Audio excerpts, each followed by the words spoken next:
gestionnaire accueil visiteurs ici au Centre Juno Beach. Et aujourd'hui, je vais vous présenter une de mes recettes préférées faites à base de sirop d'érable, c'est-à-dire le fameux pudding chômeur, qui est un dessert traditionnel au Québec qu'on déguste principalement au printemps lors du temps de la cabane à sucre. Donc, il existe plusieurs recettes de pudding chômeur et aujourd'hui, moi, je vais vous présenter celle de ma mère, puisque les recettes de nos mères, ce sont toujours les meilleures. Au Canada, on n'utilise pas le même système de mesure pour mesurer les ingrédients d'une recette.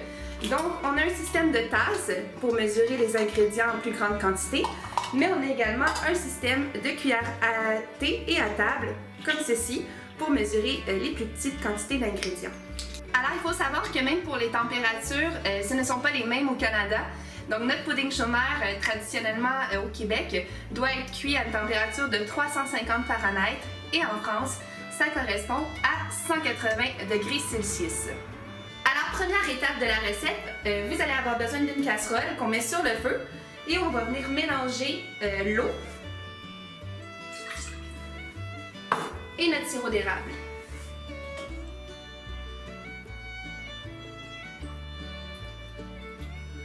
Donc, comme vous pouvez voir, le sirop d'érable commence à bouillir, donc il fait des petites bulles. On va le retirer du feu et on va pouvoir venir ajouter notre première quantité de beurre à l'intérieur du sirop d'érable.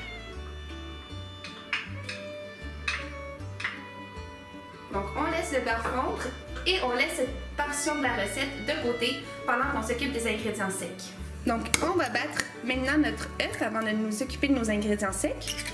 Alors, on met comme ça dans un bol et on le bat jusqu'à ce qu'il y ait une consistance bien liquide, sans crémer. Alors maintenant, on va venir fouetter en crème notre beurre, notre sucre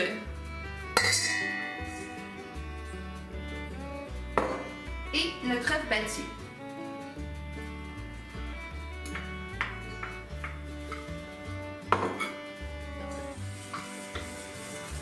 Donc, on remue bien pour faire une texture de crème. Une fois que notre mélange est bien crémeux, on va venir alterner le mélange de nos ingrédients secs, donc c'est-à-dire la farine, la levure chimique et le sel, avec le lait. Donc, on vient incorporer les mélanges graduellement, tout en remuant constamment pour éviter la formation de grumeaux.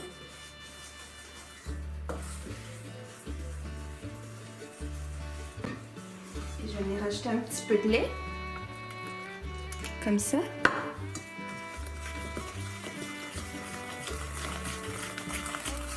On est maintenant à l'étape de l'assemblage. Donc, nous, on travaille aujourd'hui avec un moule de forme rectangulaire, puisque c'est ce qu'on a sous la main. Il serait préférable tout de même d'avoir un moule de forme carrée d'environ 20 cm pour bien réussir la recette. Donc, je l'ai bien beurré, donc graissé, pour verser notre mélange. Et on va pouvoir donc commencer par verser notre mélange à gâteau à l'intérieur du moule. Donc, on y va, comme ça, doucement.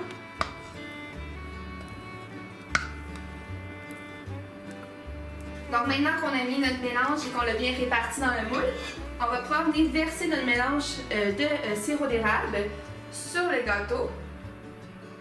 Donc, on recouvre bien tout le gâteau comme ça.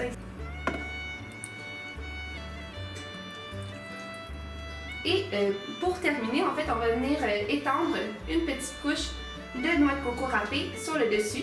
On va pouvoir maintenant mettre notre pudding chômeur au four. Et voilà donc notre résultat final. Vous pouvez voir que le gâteau, je vais vous le sortir, a littéralement cuit dans le sirop d'érable. Et voilà le résultat final.